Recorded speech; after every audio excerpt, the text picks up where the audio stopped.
IDFM 98 de la bande FM, un au-delà du miroir ce soir où l'on va vraiment aller de l'autre côté du miroir avec Brigitte Dutheil. Brigitte Dutheil est ancienne élève de l'école normale supérieure, professeure de lettres classiques.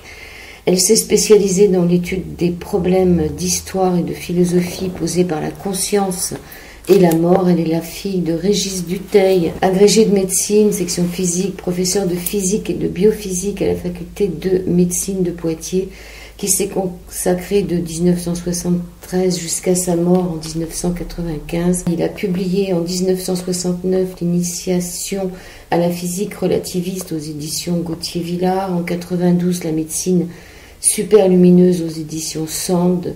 Il est également l'auteur de nombreux textes, notamment pour la Société royale des sciences de Liège. Il était membre de la fondation Louis de Broglie et il a publié aussi avec sa fille L'homme superlumineux aux éditions Sand. Brigitte Dutheil, bonjour. Oui, bonjour à vous aussi et merci de m'accueillir dans votre émission. C'est moi qui suis très contente. Donc ce livre, L'homme superlumineux, il est paru en quelle année? Alors il est paru en janvier 1990, donc il y a 26 ans et demi. 90. Voilà, première édition en janvier 1990. Et il a été accueilli comment? Mais il a été, à notre grande surprise, il a été bien accueilli. À vrai dire, l'éditeur était inquiet, pensait qu'il n'en vendrait que quelques centaines d'exemplaires. Et la première impression, c'est de 5000 exemplaires, c'est vendu très vite en un an et demi, ce qui fait qu'on a eu des rééditions constantes et nombreuses depuis 26 ans. C'est quoi cet homme superlumineux, si on pouvait... Alors, l'homme superlumineux, déjà, c'est un titre que nous n'avons pas choisi. C'est un titre que l'éditeur a choisi et qui est peut-être un petit peu malheureux parce que, effectivement, on a l'impression d'un ouvrage de science-fiction. Donc, c'est pas tout à fait... Enfin, c'est un petit peu ça aussi, mais c'est quand même pas tout à fait le but. Ceci dit, il y avait quand même une idée que nous avions au départ, c'était peu de lutter contre les conclusions de L'homme neuronal de Jean-Pierre Changeux, qui avait été publié en 1985. Et dans L'homme neuronal, Jean-Pierre Changeux disait que le cerveau humain était un assemblage de neurones, d'interactions électriques, et évidemment toute notion d'âme, de survie après la mort, etc., était totalement exclue. C'était une vision matérialiste de l'univers. Et donc, nous avons voulu, justement, par ce titre, rappeler l'homme neuronal et aller contre les conclusions de l'homme neuronal. Donc, pour nous, effectivement, l'homme a bien un cerveau, mais ce cerveau n'est qu'une interface, un intermédiaire, et le siège réel de l'intelligence, de la conscience, se trouve donc dans un champ de particules superlumineuses qui constitue la conscience de l'homme, et c'est là que se trouve véritablement le siège de l'être humain. Et le cerveau, donc, n'est qu'une interface. Ça a dû quand même bien choquer à l'époque, non? Mais pas tellement. Nous avons eu beaucoup de courriers à l'époque de médecins, d'infirmières, de gens du monde médical et paramédical. Et ça a beaucoup intéressé, en fait. Et nous avons donné beaucoup de conférences dans des associations et à chaque fois l'accueil a été très positif. Et nous avions eu aussi quelques articles dans des revues de journalistes, en particulier dans le Figaro Magazine, etc. Et à l'époque, ça finalement était plutôt bien accueilli, ce livre. Il semblerait, vous dites, qu'il y ait 3 univers au lieu d'un. Oui, alors ça c'est quand même l'élément essentiel de la théorie de mon père. En fait, donc dans les années 1960, un certain nombre de physiciens américains ont émis l'hypothèse que des particules pouvaient aller plus vite que la lumière. Voilà. Donc c'était des particules superlumineuses qu'ils ont appelées des tachyons. Alors ces physiciens, il y avait 2 physiciens américains, un physicien russe aussi, qui dans la même époque, les années 65, a émis cette idée. Leurs conclusions ont été publiées dans des revues scientifiques et mon père s'est emparé de ça dans les années 1970 et a construit donc la théorie mathématique de cette intuition qui était une intuition physique de ces physiciens. Et effectivement, ce qu'il a cherché à démontrer sur le plan mathématique, c'était que cette hypothèse physique était compatible avec la théorie de la relativité d'Einstein. Et les équations mathématiques dont il s'est servi l'ont amené à cette conclusion qu'il y avait effectivement 2 univers séparés par une frontière. Alors, il y a un univers sous-lumineux où les particules vont toujours moins vite que la lumière. C'est l'univers où nous vivons, c'est l'univers que nous connaissons, avec des particules ordinaires que nous connaissons, qui constituent la réalité. Et dans cet univers, le désordre augmente sans cesse, c'est ce que les physiciens appellent l'entropie. Le temps s'écoule toujours inexorablement du passé vers le futur et les événements sont régis par la loi de causalité qui est liée justement à cet écoulement du temps. Il y a une frontière qui est le mur de la lumière, la zone où les particules vont à la vitesse de la lumière, ce sont les photons. Et puis, au-delà de ce mur de la lumière, il y a donc un autre univers qui est symétrique de l'univers sous-lumineux. C'est l'univers superlumineux où les particules vont toujours plus vite que la lumière et où leur vitesse peut même aller jusqu'à l'infini. Et les conséquences, évidemment, c'est que les lois de cet univers sont très différentes des lois de l'univers sous-lumineux que nous connaissons. Dans cet univers, l'information est constante, elle n'est jamais perturbée par le désordre, par l'entropie. Le temps, l'axe de temps est confondu avec l'axe d'espace, c'est-à-dire que pour quelqu'un qui vivrait dans cet univers superlumineux, il n'y aurait pas d'impression que le temps s'écoule du passé vers le futur, il y aurait l'impression qu'il y a un présent constant, une espèce d'éternité en fait, et qu'on peut accéder à tous les événements du passé, du présent et du futur en même temps, comme si on avait un éventail d'événements. Et donc on peut aller instantanément en tout point du passé, du présent ou du futur, comme on peut aller aussi instantanément en tout point de l'espace, puisque les vitesses sont infinies. Donc évidemment, ces lois qui sont des conséquences vraiment purement mathématiques, des équations qui permettent de lier cette idée de particules superlumineuses de la rendre compatible avec la théorie de la relativité. Donc cette construction de 2 univers symétriques a ensuite évidemment des conséquences, je dirais, philosophiques, parce qu'il est évident que quand on envisage un univers où il y a une information totale, où il y a accès à tous les événements passés, présents, futurs, où il y a une notion d'éternité, ça fait beaucoup penser aux attributs de la divinité, de Dieu, tels qu'ils sont définis dans les philosophies, dans les religions. Ce qui fait que les conclusions de la physique moderne, de cette physique superlumineuse, rejoignent les conclusions et les intuitions des grandes religions, des grandes mystiques et des grandes philosophies. Et c'est ce qui nous a amené finalement à écrire ce livre qui a aussi des implications philosophiques et mystiques.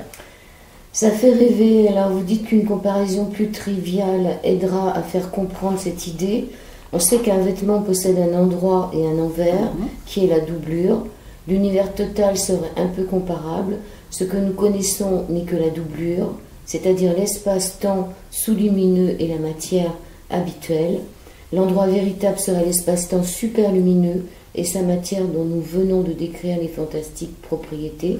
dans un vêtement, entre l'endroit et la doublure, il y a une zone intermédiaire qui participe un peu des deux. Ce serait l'univers luxonique, le mur de la lumière. En fait, le vêtement constitue une réalité unique. Il serait ridicule de le limiter à sa doublure. C'est un peu comme si on était aussi devant un miroir. C'est pour ça que je disais que c'était cette émission au-delà du miroir. Aujourd'hui, on a essayé de traverser. Voilà. Mais l'image, effectivement, du vêtement et de la doublure, c'est tout à fait ce que je vous expliquais. C'est-à-dire qu'effectivement, la doublure, c'est l'univers sous-lumineux, c'est notre réalité quotidienne. La surface intermédiaire entre la doublure et le devant du vêtement, c'est effectivement le mur de la lumière, espace photonique ou luxonique, et effectivement l'endroit du vêtement serait ce mur, serait cet univers super lumineux. On pourrait aussi évoquer autre chose, l'image de la caverne de Platon, à savoir que les êtres humains sont dans une caverne, dans l'univers sous-lumineux, et ne voient que le reflet de la lumière du soleil sur le mur de la caverne, le soleil brillant à l'extérieur, c'est-à-dire dans l'univers super lumineux. Platon, auquel nous nous rattachons d'ailleurs, avait eu cette intuition extraordinaire autrefois qu'il y avait le monde des images, qui est notre monde quotidien, ce monde des images n'étant que le reflet du monde des idées, qui est celui de la réalité fondamentale, de la réalité première, et qui est immuable. Et c'est exactement, nous ne disons pas autre chose finalement. Nous proposons une interprétation physique de cette théorie philosophique de Platon. Alors, il n'y aurait pas de réalité, c'est-à-dire que là, je vous vois devant moi, Brigitte Dutheil, mais finalement, ce serait un hologramme, c'est-à-dire... Oui. Alors, expliquez-moi un peu plus. Alors, effectivement, et alors c'est là qu'on revient au problème du cerveau, qui est une interface, c'est-à-dire qu'effectivement, la réalité fondamentale serait constituée d'ondes superlumineuses et qui se projetteraient pour constituer notre univers quotidien sous forme d'images tridimensionnelles, des hologrammes. Alors, un certain nombre de physiciens américains ont déjà évoqué effectivement cette idée aussi des hologrammes, et nous nous rattachons donc aux images de l'univers tel qu'ils le proposent.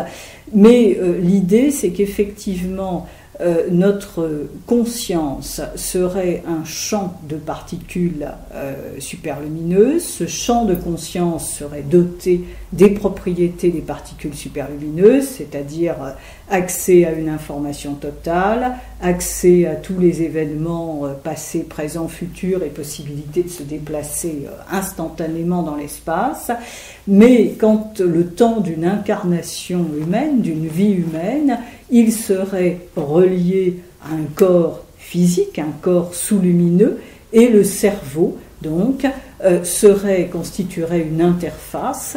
Il recevrait l'information en provenance de la conscience superlumineuse, en provenance de ce champ de particules superlumineuses, et réinterpréterait, filtrerait ces informations pour les adapter à notre vie quotidienne dans l'univers sous-lumineux. Donc, il les réinterpréterait, nous permettrait de vivre, de voir des hologrammes au lieu d'ondes, de voir des objets et qui constitueraient notre réalité quotidienne. Et bien évidemment, le cerveau, à force de filtrer et trier cette information, n'en laisse passer qu'une toute petite partie, donc nous n'avons qu'un reflet très appauvri, très aminci de la réalité fondamentale de l'univers. Cette histoire d'information, c'est intéressant. Il est écrit que le calcul montre que dans l'univers superlumineux, l'ordre augmente en permanence, ou pour parler de manière plus précise, l'entropie diminue constamment. L'entropie étant le désordre. Et la noingentropie, l'information, augmente sans cesse. On peut donc prévoir que c'est un principe d'information maximum qui va prendre le pas sur le principe de causalité. Ce livre a été écrit il y a 21 ans, il n'y avait pas d'internet, il n'y avait pas toute cette information qui fait que on est tous maintenant dans cette espèce de conscience interplanétaire qui est les logiciels d'information. Qu'est-ce que ça va faire sur nous? C'est-à-dire, à votre avis, qu'est-ce que ça va donner sur les générations futures, par exemple?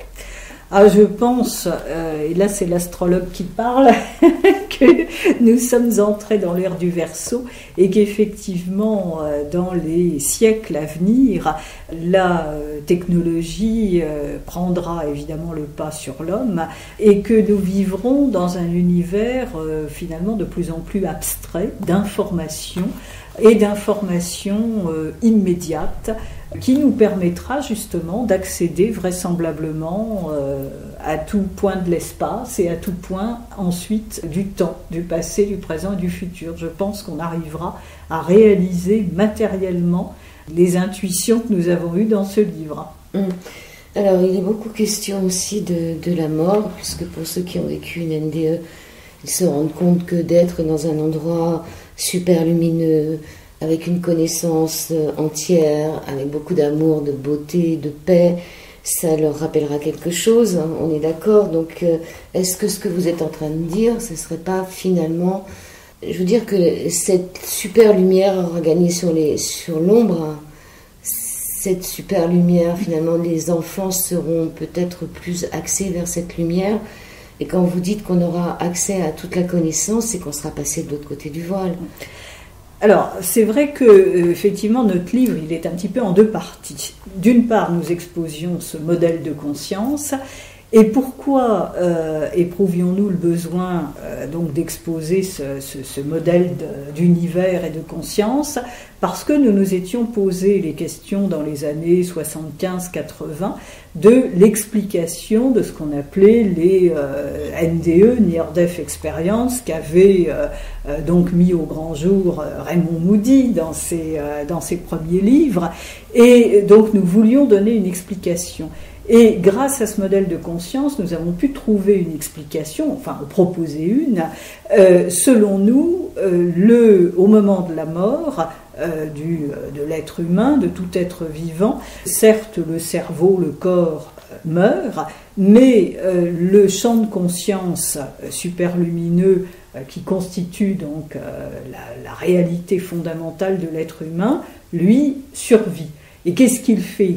Au moment de la mort, il se sépare donc du corps, du cerveau, il se détache, il rompt son lien avec le cerveau et il quitte l'univers sous-lumineux dans lequel il s'était acclimaté pour repasser le mur de la lumière et repartir vers son univers d'origine, l'univers superlumineux. Alors cet univers superlumineux est un univers d'ondes, un univers d'information, un univers abstrait, et un univers de lumière, et alors que nous associons effectivement à cet au-delà que nous promettent les religions, mais qui pourrait bien avoir effectivement une réalité physique.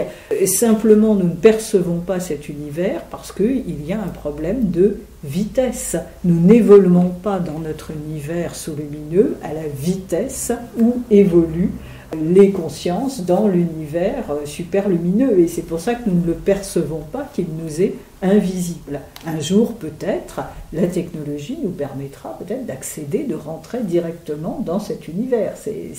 Ça n'est pas impossible, et à ce moment-là, on pourra dire que la mort a été vaincue, littéralement. Peut-être c'est ce que nous promettent les siècles à venir, c'est possible.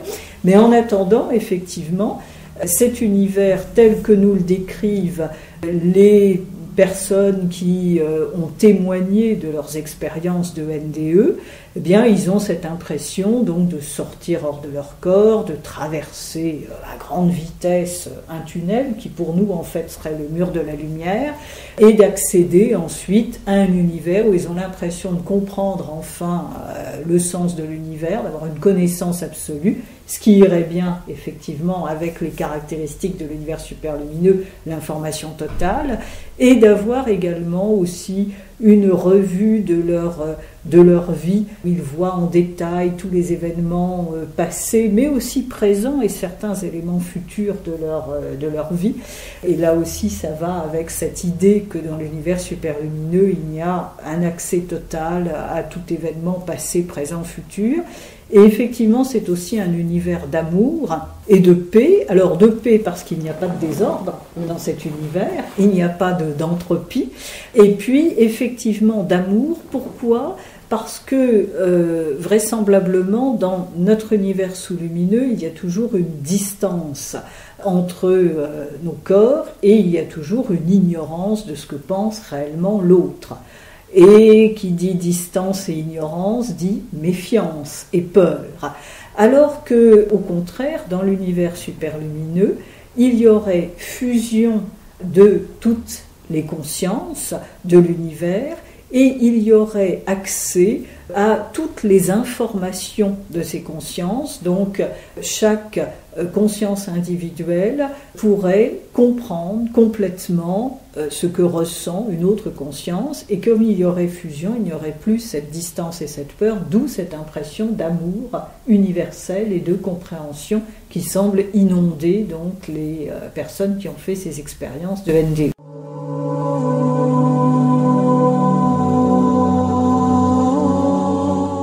Brigitte Dutheil, vous avez dit tout à l'heure que avec des technologies, peut-être qu'on arrivera à arriver dans ce monde-là. Est-ce que vous ne pensez pas plutôt que c'est plutôt la conscience de l'homme qui va atteindre, sans passer par des technologies, ce mur de lumière? C'est-à-dire, on dit aussi qu'au niveau vibratoire, on monte en même temps que la Terre. Est-ce qu'on ne va pas plutôt, en montant en conscience, atteindre ce mur? Alors, il y a effectivement plusieurs moyens. Il y a des moyens qui sont à notre portée. Déjà, le rêve est une porte vers la conscience.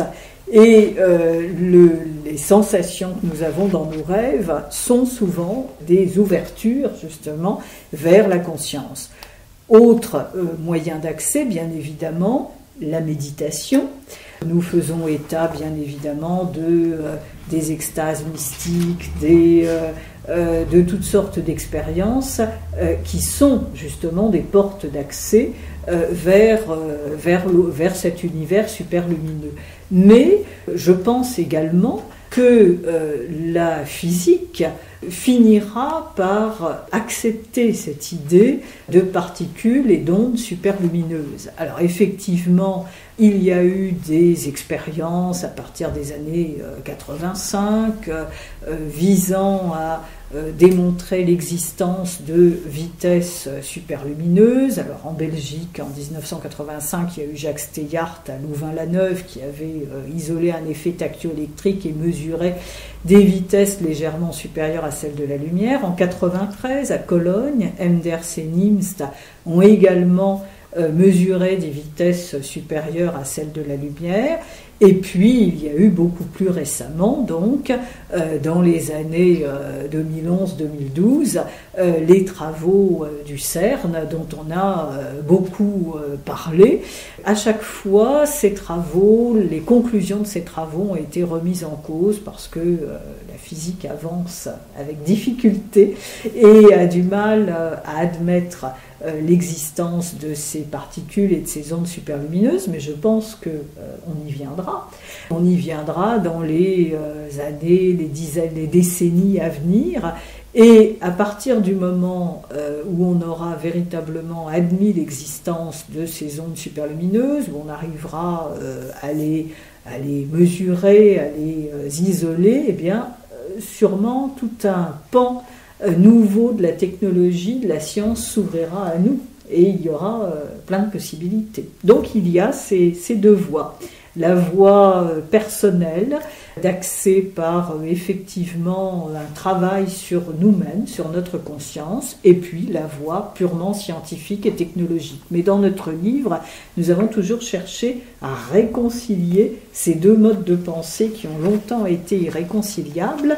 Et nous avons cherché à faire un livre à la fois scientifique et philosophique. Alors vous dites que la méditation pourrait se comparer à l'entraînement d'astronautes se préparant à affronter de nouvelles conditions de pesanteur. On comprend dès lors toute la signification et la profondeur de la réflexion de Jung, disant « La première partie de la vie d'un homme doit être consacrée à la terre, la seconde au ciel ». On va repartir sur les quantités d'informations accumulées par la conscience. Donc, si la quantité d'informations accumulées par la conscience partielle n'est pas suffisante pour la faire adhérer au monde superlumineux, elle est repoussée et tenue de repasser le mur de la lumière pour regagner le monde sous-lumineux et revenir à la vie. On parle du moment des NDE. Tout à fait. Par contre, si la quantité d'informations est suffisante, alors la conscience partielle est acceptée, le sujet reste dans le monde superlumineux, il meurt. Ça me semble un peu bizarre parce que est-ce qu'on peut penser qu'un enfant qui va mourir, sa conscience est déjà suffisamment... Justement, ce sont des règles que nous ne connaissons pas. Alors nous disons bien dans ce livre que nous ne savons pas tout, nous formulons des hypothèses, mais il est évident que quand on étudie beaucoup de ces témoignages de NDE, on se rend compte qu'effectivement, ils ont tous à peu près le même schéma, qu'ils contiennent à peu près tous une dizaine de phases. Et en tout cas, il y a toujours un moment où, brutalement, plus ou moins rapidement, le patient réintègre son corps.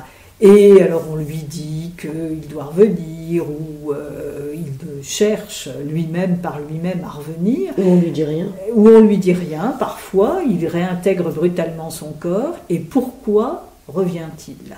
Pourquoi est-il obligé de revenir et de revivre ? Et alors que d'autres personnes, au contraire, vont mourir. Et on ne sait pas pourquoi. Alors effectivement, nous nous sommes interrogés là-dessus et nous avons pensé que peut-être, dans certains cas, c'était la somme d'informations que nous avions accumulées dans la vie qui était suffisante pour passer ce seuil, et dans d'autres cas, elle n'est pas suffisante. Et je ne pense pas qu'on puisse mesurer en termes sous-lumineux, c'est-à-dire en termes d'écoulement du temps, cette quantité d'informations. Un petit enfant peut très bien avoir une expérience suffisante, peut-être, aux yeux de l'univers, des critères de l'univers superlumineux, ça peut être suffisant. Alors il est beaucoup question de lumière, autrement dit, tout dans l'univers, depuis la plus minuscule des particules jusqu'à la plus gigantesque des galaxies, obéit à une construction tripartique. Une partie sous-lumineuse, une partie super-lumineuse séparée par une frontière lumineuse, le mur de lumière. La référence de base dans notre univers est donc la lumière. Les évocations et rappels constants que nous trouvons depuis la plus haute antiquité dans toutes les civilisations nous en parlent, cette lumière. C'est pour ça que je vous posais la question de savoir si c'était pas une lutte on pourrait se demander pourquoi il y a deux univers. En tout cas, là, pourquoi y a-t-il deux univers ? Parce que ce sont... Oui, non, mais c'est-à-dire, il y a un univers fondamental qui est le superlumineux. Divisé... Non, il y a un univers global qui est divisé en deux parties. Deux parties qui sont définies par la vitesse de la lumière, en fait. Vitesse inférieure à la lumière ou vitesse supérieure à la lumière. Mais c'est quand même une totalité, une globalité. Et c'est lié, au fond, à la perception que nous avons de la réalité. Suivant la vitesse à laquelle nous sommes confrontés, nous percevons ou nous ne percevons pas cette réalité. Donc il n'y a pas réellement, il n'y a pas deux univers, il y a un seul univers qui est divisé en deux. Mais c'est un problème de perception. En trois, si on compte le mur qui est au milieu. Voilà. Cette fameuse trinité qu'on retrouve partout. Exactement. Alors, là, dans votre livre, vous expliquez donc un peu tout le phénomène de mort imminente, ce qui montre, ce qui se passe, etc. Mais il y a aussi le problème de savoir ce qui se passe après, comment se présente le monde de la mort ou le monde de la conscience, ce qui revient au même. nous sommes réduits dans l'état actuel des choses à des hypothèses et des extrapolations. Qu'est-ce qui se passe pour ceux qui finalement ne redescendent pas? Ceux-là, ils ne nous donnent pas de nouvelles. C'est ce que nous dit tout le monde d'ailleurs. Hein. La plupart des gens nous disent la mort, on n'en parle pas parce que ceux qui sont morts, ils sont jamais revenus. Voilà. Même s'il y a toutes ces expériences de mort imminente. Exactement. Et en fait, les expériences de mort imminente nous décrivent, je dirais, le sas d'accueil. Dans cet univers, ils font une incursion exactement comme quand on passe une frontière, justement. Si vous arrivez en Allemagne, par exemple, en venant de l'Alsace, vous abordez la Rhénanie, bon, il n'y a pas peut-être des différences fondamentales entre l'Alsace et la Rhénanie. On commence à voir un petit peu ce que va être l'Allemagne, mais pas dans sa totalité. Et bien là, c'est pareil. On a dans ces expériences donc de mort imminente un aperçu de ce qu'est le monde de la mort. Et effectivement, nous disions que nous en étions réduits aux hypothèses. Alors, hypothèse, nous disions qu'il faudrait, pour paraphraser Hegel, forger des concepts inconcevables pour décrire cet univers. Mais s'il est bien relié aux caractéristiques des particules superlumineuses, eh bien ce serait un univers d'ondes, un univers d'information, un univers de lumière, de connaissance totale, où le temps, l'espace n'ont plus les mêmes valeurs, où il y a une sorte d'éternité. C'est un peu comme une matrice, comme quand on était dans le ventre de sa mère. Finalement. Voilà. Alors, peut-on aussi s'intéresser aux messages que les défunts peuvent nous envoyer éventuellement par le biais de médiums? Ces messages sont souvent assez vagues. On a la sensation que nos défunts nous entourent, peuvent continuer à nous voir, peuvent continuer à nous protéger, à nous aider, qu'ils ne sont plus touchés du tout par les atteintes du temps, les atteintes de la douleur et autres, mais il n'y a pas de description très claire. Alors, certains vont vous dire qu'il y a différents plans dans l'univers de l'au-delà. On parle de plan inférieur, de plan supérieur. Est-ce bien la réalité? Moi, je n'en suis pas absolument sûre. Je me méfie beaucoup de ce genre d'interprétation. Finalement, nous sommes tellement habitués dans notre langage humain à évoquer toujours des limites, des niveaux inférieurs, supérieurs. C'est peut-être pas si évident. C'est une possibilité, mais c'est peut-être pas si évident. Vous avez l'histoire de Goethe dans le livre, qui est quand même assez intéressante, sur ce monsieur qu'il croise en pantoufles, je crois, en faisant une promenade, et qu'il le retrouve dans son salon. Ensuite, oui, alors c'est le problème de décorporation. Voilà, c'est le problème des fantômes et des apparitions. Et nous disions qu'effectivement, nous citions quelques histoires de fantômes qui mettaient en œuvre cette puissance de l'esprit et de la conscience. Et effectivement, nous citions cette aventure du grand poète Goethe qui se promenait un soir avec un de ses amis près de Weimar, et il a la surprise de voir tout d'un coup devant lui un autre ami prénommé Frédéric en robe de chambre et en pantoufles. Et puis Goethe s'avance pour embrasser son ami et il se heurte au vide, il ne rencontre que du vide. Et donc il est un petit peu inquiet, et quand il rentre chez lui, il y trouve son ami qui était tout simplement resté endormi au coin du feu. Et cet ami, se réveillant, lui dit « Oh, mais comme c'est étrange, je viens de rêver que je me promenais et que je t'avais rencontré donc dans un chemin en promenade. » Donc en fait, l'esprit de cet ami semblait s'être évadé, semblait être sorti de son corps et être allé à la rencontre de Goethe. C'est une sorte d'hologramme. Voilà une image tout à fait d'hologramme. L'esprit de cet ami semble avoir engendré un hologramme qui a pris son apparence pour venir à la rencontre de Goethe. Cette théorie des hologrammes était très intéressante. Elle a été créée dans les années 70 par Karl Pribram, qui est un neurophysiologiste américain, et il disait que notre monde réel n'était qu'un ensemble d'hologrammes qui était donc une projection du monde fondamental de la réalité. Et nous avons repris très exactement ces idées en les adaptant justement à ce problème des particules superlumineuses. Il y a aussi l'étrange concert oui. En juin 1925.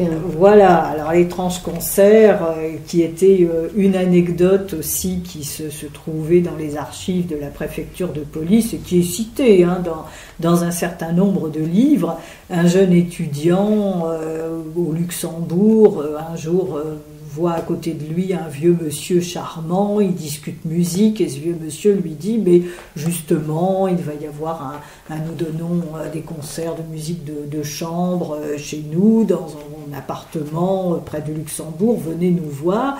Le jeune homme se présente effectivement le soir pour ce concert, il est très bien accueilli, il rencontre un jeune missionnaire, il rencontre différentes personnes et puis il quitte la soirée et il est très content de lui et puis rentrant chez lui il s'aperçoit qu'il a oublié son briquet, donc il revient en arrière, remonte et sonne à la porte mais personne ne répond.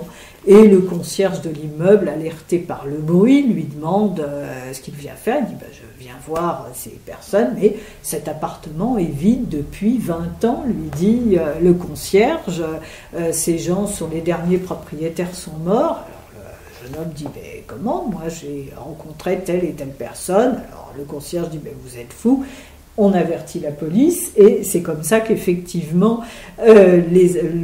l'anecdote se trouve consignée dans les archives de la préfecture et la police fait ouvrir donc l'appartement et on y trouve le briquet du jeune homme sur la cheminée. Comme quoi, effectivement, il était bien rentré. Et alors, on contacte les héritiers des propriétaires de cet appartement, et effectivement, ils confirment bien que le fameux missionnaire était devenu ensuite un évêque, je crois, un jeune homme élève de l'école navale qu'avait rencontré Jean Remier était devenu ensuite capitaine de vaisseau, puis amiral, etc. Et effectivement, tous les détails que donne Jean Remier se rapportent à des membres précis de cette famille, tel que peut les décrire le dernier héritier de la famille. Donc, effectivement, Jean Remier semble avoir rencontré des fantômes, là encore des hologrammes, qui sont venus de l'au-delà, d'un autre univers. Au jardin du Luxembourg, voilà. Lui donne rendez-vous pour le soir même. Voilà.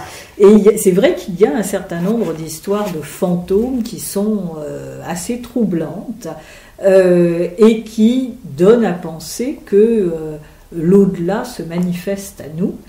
Et donc, pour nous, ces manifestations seraient possibles, seraient en sorte des hologrammes générés par les ondes de l'univers superlumineux.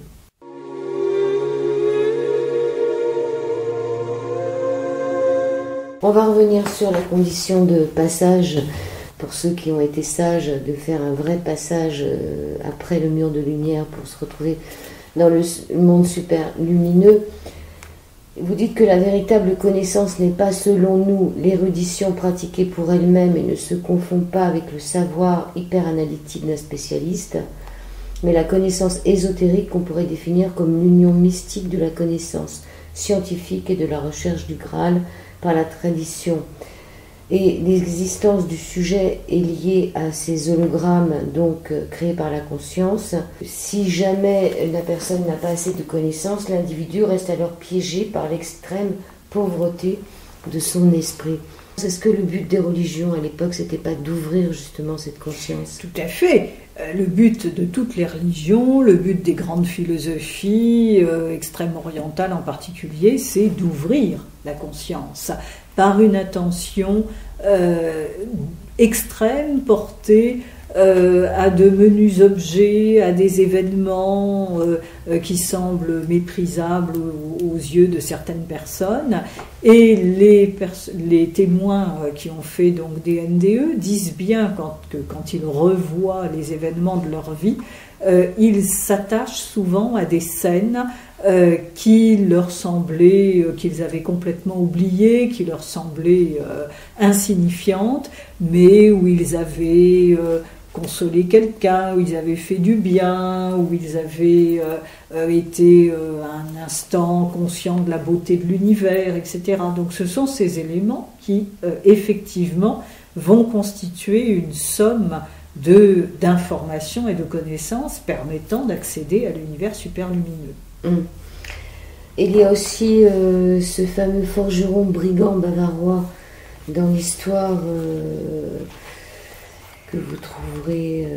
Alors, ce forgeron brigand qui vivait en plusieurs temps à la fois, voilà. Page 189. Alors, ça, effectivement, ce sont les citations d'un livre de Gerhard Stannhauser qui a publié en 1971 Les Chrononautes, et où il soumettait donc un certain nombre d'anecdotes, d'histoires, et en particulier ce qu'il voulait démontrer, c'est que le temps n'avait sans doute pas les valeurs qu'on voulait bien lui accorder, et qu'effectivement on pouvait vivre en différentes périodes en même temps, en différentes dimensions.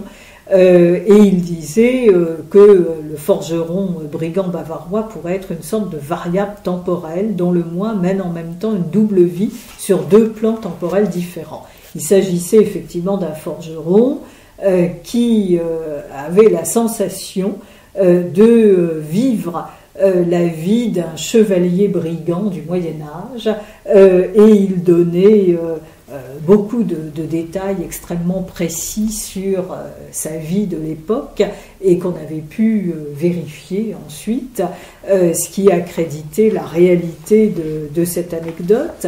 Et bon, c'est un exemple parmi d'autres, parce qu'il y a eu d'autres cas de personnalités comme ça qui ont vécu comme ça en deux époques, et ont pu se projeter par la force de leur conscience en deux étapes. Ce qui démontrerait en quelque sorte ce que nous disions, à savoir que la conscience, le champ de conscience superlumineux, a accès à tous des événements passés, présents, futurs d'une ligne d'univers, et que nous pourrions en quelque sorte avoir effectivement plusieurs existences qui nous paraissent être successives dans notre univers sous-lumineux, ce que nous pourrions donc dénommer des réincarnations, mais qui, aux yeux de l'univers superlumineux, seraient toutes sur le même plan.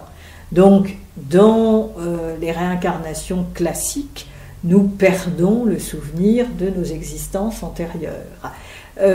Il y a certains cas qui ont été étudiés par Ian Stevenson aux États-Unis, qui a étudié des cas de réincarnation en Inde en particulier, et des cas de jeunes enfants qui conservaient le souvenir de leurs existences antérieures.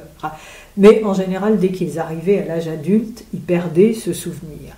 Là, avec le forgeron brigand, nous avons une autre variable, si j'ose dire, de ce cas-là, c'est-à-dire un homme qui arrive, alors qu'il est à l'âge adulte, à vivre véritablement une de ses vies antérieures. Alors là encore, on peut penser que le filtre de son cerveau peut-être ne fonctionnait pas bien, et qu'il a pu accéder aux informations complètes que détient le champ de particules superlumineux de notre conscience. C'est le même problème pour la voyance aussi, et pour la médiumnité. C'est ce que nous n'abordons pas dans ce livre, mais qui est une des conséquences également de notre théorie, à savoir que les voyants, les médiums, sont des personnes qui ont accès à la totalité des informations, enfin du moins à une grande part des informations du champ superlumineux de conscience, et c'est ce qui leur permet quand elles sont donc en état de médiumnité, en état de voyance, d'accéder aux informations sur le passé, le présent et le futur de la personne qui est en face d'elle. Alors pourquoi certaines personnes ont ces capacités et pourquoi pas d'autres? Alors ce que nous disions, ce que nous pensons, c'est qu'en fait nous avons tous ces capacités en nous. Tout être humain a ces capacités de voyance et de perception extrasensorielle, mais l'éducation à laquelle nous sommes soumis nous brime et nous fait oublier ces capacités, nous empêche de les développer, et certaines personnes, souvent parce qu'elles ont été soumises à des stress affectifs, des stress de santé qui développent leur sensibilité, certaines personnes arrivent à développer au contraire cette capacité, ces capacités extrasensorielles, et à aller contre le carcan de l'éducation et à développer ces capacités. Oui, elles arrivent, ou ce sont des capacités qui arrivent toutes seules aussi quelquefois. Qu'elles ont, nous les avons tous. Oui. Nous avons tous ces capacités, il suffit de les développer. Et alors beaucoup de médiums, de voyants sont des gens qui souvent ont eu des souffrances dans leur existence, dans leur petite enfance, parfois des carences affectives, parfois des problèmes de santé, parfois des traumatismes, etc. Et ça leur permet de développer ces dons de voyance. C'est-à-dire que le fait d'avoir été dans la noirceur, ça donne un peu plus de lumière. Oui, oui, oui. On est d'accord. Alors là, on a vu le livre qui s'appelle L'homme super lumineux. C'est toujours édité chez Sand. Toujours édité chez Sand. Il y avait la médecine super lumineuse. Voilà. Alors ça, c'était l'univers. Voilà. Alors la médecine super lumineuse. Non, le premier, c'est l'homme super lumineux qui est sorti en 90. La médecine super lumineuse est sortie en 1992. Là aussi plusieurs fois réédité. Et le dernier, l'univers super lumineux, est sorti en 1994, fin 94. Sous-titré Voyage au pays de l'immortalité. Alors, ça fait rêver. L'univers super lumineux, c'était, je dirais, un complément direct de l'homme super lumineux, c'est-à-dire que il proposait un certain nombre de réponses aux questions sur l'immortalité, ce qui n'avait pas été abordé dans l'homme super lumineux, des questions justement sur la voyance que je viens d'aborder avec vous, c'était un complément. Alors comme l'homme super lumineux a été très fréquemment réédité, celui-ci a eu moins de succès, peut-être parce qu'il était simplement un complément, donc il n'est plus disponible chez l'éditeur.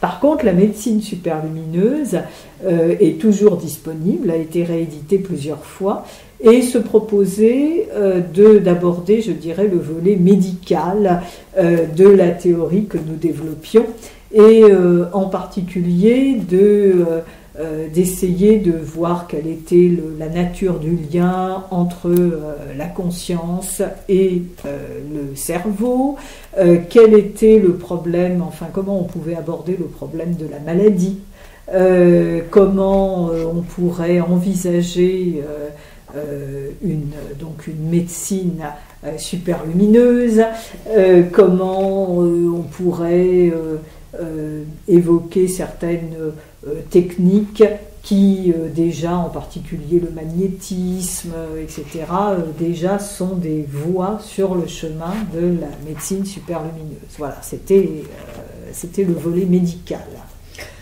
Ça vous paraît loin tout ça ? Et oui, ça me paraît loin, parce qu'effectivement, à l'époque, j'étais très jeune. Alors, ces livres ont été écrits dans les années, donc fin des années 80, début des années 90. Donc, j'avais une trentaine d'années à l'époque. Maintenant, j'en ai 56. Et ce sont des livres que j'ai continué à défendre au travers de conférences. Et j'en ai donné beaucoup. Pendant une vingtaine d'années, depuis 20 ans, je donne 25 ans même, je donne beaucoup de conférences sur ces sujets, en province, à Paris.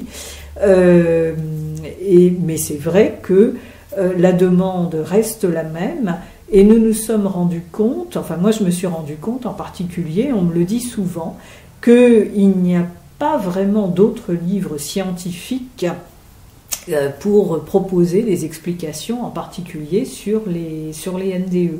Et pourtant, depuis ce temps-là, il y a eu énormément de livres qui sont parus. On dit qu'il y a à peu près 10% de la population qui a fait des NDE maintenant. C'est tout à fait vrai. Et moi j'ai assisté au grand congrès à Martigues et puis à Marseille, effectivement. Mais justement, c'est bien pour ça que je dis qu'il y a des livres d'analyse des témoignages. Il y a énormément de témoignages.